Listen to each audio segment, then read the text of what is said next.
Hi hello నమస్తే అందరూ బాగున్నారు అనుకుంటున్నా. అండ్ నేను మీ జయప్రకాష్ నారాయణ.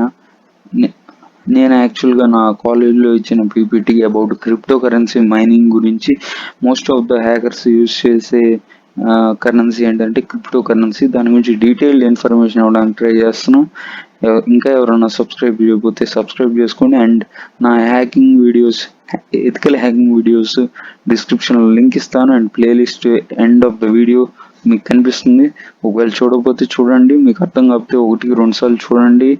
అండ్ పీపీటీలోకి వెళ్ళిపోతే, ఈ క్రిప్టో కరెన్సీ మైనింగ్ నా యొక్క కాలేజ్ ప్రజెంటేషన్కి వాడా సెకండ్ ఇయర్లో ఉన్నప్పుడు. అండ్ నెక్స్ట్ వచ్చేసి మనం ఏం కంటెంట్స్ మాట్లాడుకోబోతున్నాం అంటే about crypto currency, about bitcoin mining, difference between normal currency and crypto currency, bitcoin algorithm గురించి మాట్లాడుకుంటాం. And how blockchain technology used in bitcoin, దాని గురించి మాట్లాడుకుంటాం. Ways to get a bitcoin, pros and cons of bitcoin. Bitcoin is illegal, కొన్ని కంట్రీస్లో illegal, కొన్ని కంట్రీస్లో legal. ఆ కంట్రీస్ గురించి కూడా డిస్కస్ చేద్దాం. Reasons behind being them, reasons ఏంటో కూడా తెలుసుకుందాం. అండ్ ఇంట్రడక్షన్కి వచ్చేస్తే, బిట్ కాయిన్ అనేది peer to peer electronic cash system అనమాట. పీర్ టు పీర్ అంటే యూజర్ టు యూజర్ మాత్రమే సెక్యూర్డ్గా ట్రాన్సాక్షన్ జరిగితే అదొక decentralised crypto currency. Crypto currency అనేది డీసెంట్రలైజ్డ్ కరెన్సీ. డీసెంట్రలైజేషన్ అని కూడా చెప్తాను. ఈ bit coin crypto currency concept first introduce చేసింది సతోషి నకోమోటో. 21 మిలియన్ కాయిన్స్ మాత్రమే మనం బిట్ కాయిన్స్ ఉంటాయి ప్రపంచంలో, అంతకన్నా ఎక్కువ ఉండవు. దీన్ని ఎక్కడెక్కడ వాడతారంటే markets, bakery, exchange, money exchanges వాటిలో వాడతారు. Difference between normal currency and crypto currency. Normal currency అంటే మనం చేత్తో టచ్ చేయగలం, ఫీల్ అవ్వగలం, అండ్ మన వాలెట్లో పెట్టుకోవచ్చు. క్రిప్టో కరెన్సీ మనం టచ్ చేయలేము, ఫీల్ అవ్వలేము. అది క్రిప్టో బిట్ కాయిన్ వాలెట్స్ ఉంటాయి, దానికి డిజిటల్ వాలెట్స్, వాటిలో పెట్టుకోవచ్చు. నార్మల్ కరెన్సీ వచ్చేసి సెంట్రలైజ్డ్, క్రిప్టో కరెన్సీ వచ్చేసి డీసెంట్రలైజ్డ్. నార్మల్ కరెన్సీ వచ్చేసి కంట్రీలో ఎక్కడైనా రిస్ట్రిక్షన్స్ లేకుండా యాక్సెప్ట్ చేస్తారు. బట్ క్రిప్టో కరెన్సీ మాత్రం యాక్సెప్టెడ్ ఏరియాస్లోనే ఖర్చు పెట్టాలి, లిమిటేషన్స్ ఉంటాయి అలా. అండ్ నెక్స్ట్ వచ్చేసి అల్గారిథం. మనం దీనిలో టైం పడుతుంది, ఒక్క నిమిషం. బిట్ కాయిన్ అల్గారిథం ఏం వాడతాం అంటే SHA-256, SHA-1 నుంచి ఉంటాయి SHA-256 వరకు. SHA అంటే సెక్యూర్డ్ హ్యాష్ అల్గారిథం. ఇది సెకండ్ ఇయర్లో అడ్వాన్స్డ్ డేటా స్ట్రక్చర్స్ కానీ డేటా స్ట్రక్చర్స్లో కానీ మీకు ఈ కాన్సెప్ట్ అనేది వస్తుంది, హ్యాషింగ్ అని వస్తుంది. హ్యాషింగ్లో ఒక హ్యాషింగ్ అనమాట SHA-256, సెక్యూర్డ్ హ్యాషింగ్ అనమాట. సెక్యూర్డ్ హ్యాష్ అల్గారిథం అన్నారు అందుకే. ఇది SHA-256 అంటే 256 బిట్ సెక్యూర్డ్ హ్యాష్ అల్గారిథం అని. నెక్స్ట్ వచ్చేసి ఫుల్లీ సెక్యూర్డ్. అండ్ ఈ బిట్ కాయిన్ అనేది ఎలా వర్క్ అవుతుందంటే, ఒకళ్ళు రిక్వెస్ట్ చేశారు అనుకో, 2 టైప్స్ ఆఫ్ వర్కింగ్ మెకానిజమ్స్ ఉన్నాయి. ఒకటి మైనింగ్ ద్వారా, త్రూ మైనింగ్. ఇంకోటి వచ్చేసి త్రూ ట్రాన్సాక్షన్ రిక్వెస్ట్ చేస్తారు, అది వేరియస్ కంప్యూటర్స్కి బ్రాడ్కాస్ట్ చేస్తుంది. బ్రాడ్కాస్ట్ చేసింది వ్యాలిడేట్ చేస్తాయి. ప్రతి ఒక్క నెట్వర్క్లో ఉన్న ప్రతి ఒక్క సిస్టమ్ వ్యాలిడేట్ చేస్తాయి. ఆ తర్వాత వ్యాలిడేట్ అయితే దాన్ని వన్స్ వెరిఫై చేసిద్ది. వన్స్ వెరిఫై అయిన తర్వాత న్యూ బ్లాక్ క్రియేట్ అవుతుంది.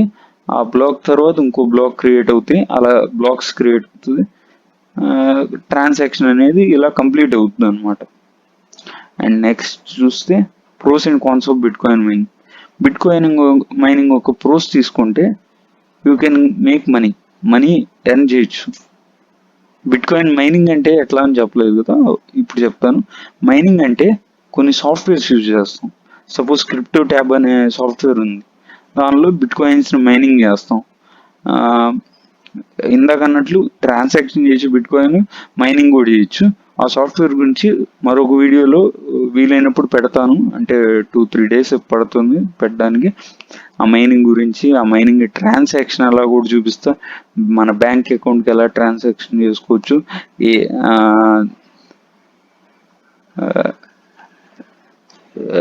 ఈ బ్లాక్ని సాల్వ్ చేయడం ఇంకో అడ్వాంటేజ్ ఏంటంటే, బ్లాక్ని సాల్వ్ చేయడం చాలా అంత డిఫికల్టీ కాదు, చాలా సింపుల్. ఆ ట్రాన్సాక్షన్ అనేది సెండర్కి రిసీవర్కి మధ్యలోనే ఉండిద్ది. అథారిటీ ఉండదు, ప్రైమరీ అథారిటీ అలాంటివి ఏమి ఉండవు. Understanding of block chain technology. Yeah,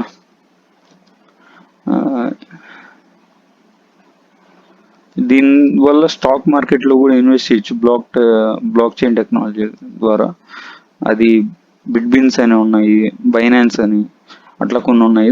దానిలో కూడా చూపిస్తాను మీకు అవి ఎలా వాడాలి ఏంటి అనేది, కాకపోతే టైం పడుతుంది. Hardware retains it's value. మనం హార్డ్వేర్ ఖర్చు పెడతాం కదా, దానికి తగ్గట్టు మనీ వస్తుంది.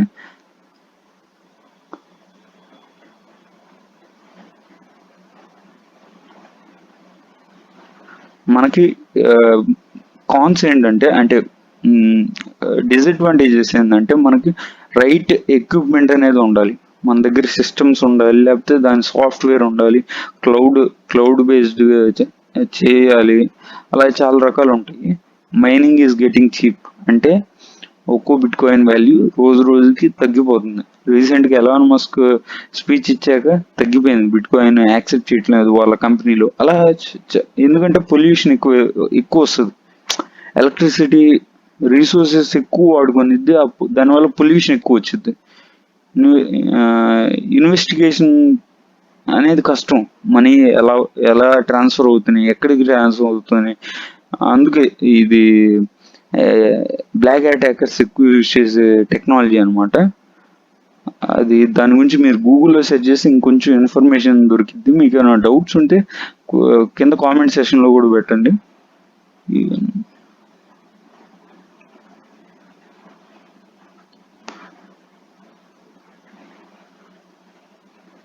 ఎలక్ట్రిసిటీ ఒక్కటే కాదు బిట్ కాయిన్ కాస్ట్, మైనింగ్కి హార్డ్వేర్ కూడా కాస్ట్ అవుతుంది. ఒక్కోసారి హార్డ్వేర్ కూడా పోయే ఛాన్సెస్ ఉన్నాయి.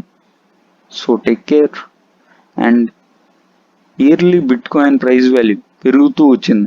2009లో అసలు వాల్యూయే లేదు, 2010లో $0.01, 2011లో $2, 2012లో $13, 2013లో $600 to $1000, 2014-15లో $440 to $630, 2016 to 17 up to $13,800 ఇంకా పెరుగుతూ ఉండిద్ది. అండ్ ఇప్పుడైతే మన ఇండియన్ కరెన్సీలో 35,40,000 దాకా ఉండిద్ది. అండ్ ఇది ఇప్పుడు ఫ్లక్చువేట్ అవుతూ ఉండిద్ది ప్రైస్ అనేది. బట్ నేను దీని మీద ఇన్వెస్ట్ చేయాలని చెప్పడం లేదు, ఇన్వెస్ట్ చేయడం చేయకపోవడం మీ ఇష్టం. ప్రైస్ అనేది ఇన్కన్సిస్టెంట్గా ఉండిద్ది. ఈ బిట్ కాయిన్లో యొక్క ఉపయోగం ఏంటంటే, మనం 0.00001 బిట్ కాయిన్ కూడా కొనుక్కోవచ్చు.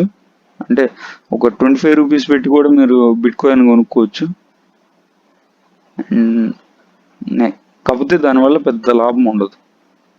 పాయింట్స్ పైసాలో ఉంటుంది లాభాలు. సో ఈ వరల్డ్ మ్యాప్లో గ్రీన్ కలర్ పార్ట్ వచ్చేసి permission to use bit coin ఉంటుంది. రెడ్ కలర్లో ఉన్న కంట్రీస్ కానీ కాంటినెంట్స్ కానీ అట్లా ఉన్నాయి హాస్టైల్, అంటే ఫుల్ ఆర్ పార్షియల్ ప్రొహిబిషన్. పార్షియల్గా కానీ ఫుల్గా కానీ ప్రొహిబిట్ అయి ఉంటాయి అన్నమాట దీనిలో. ఈ పింక్ కలర్లో ఉన్నాయి మాత్రం some legal restrictions on usage of bit coin. కొన్ని రిస్ట్రిక్షన్స్ ఉంటాయి. ఈ పింక్ అది ఎల్లో లీగలే బట్ రిస్ట్రిక్షన్స్తో ఉంటుంది.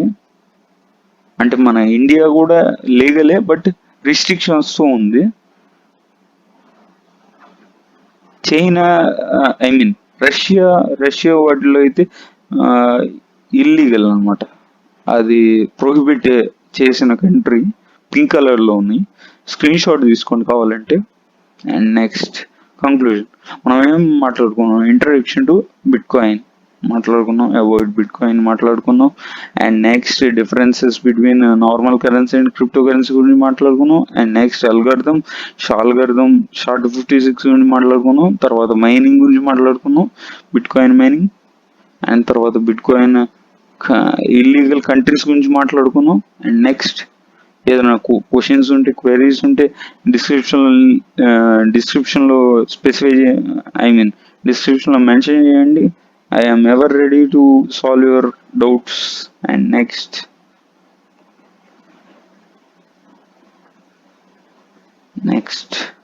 Thank you. చెప్పాను కదా, ఇంతకుముందు నేను కాలేజీలో చేసిన పీపీటీ మీకు చూపిస్తున్నాను. యూఐ కూడా మీకు నచ్చినట్టుంది, graphical user interface. And end the session. ఇంకా ఎవరైనా సబ్స్క్రైబ్ చేసుకోండి, and like, share and comment. Like చేయడం వల్ల నాకు ఎటువంటి లాభం లేదు, నాకు మోటివేషన్ వస్తుంది అంతే. Thank you.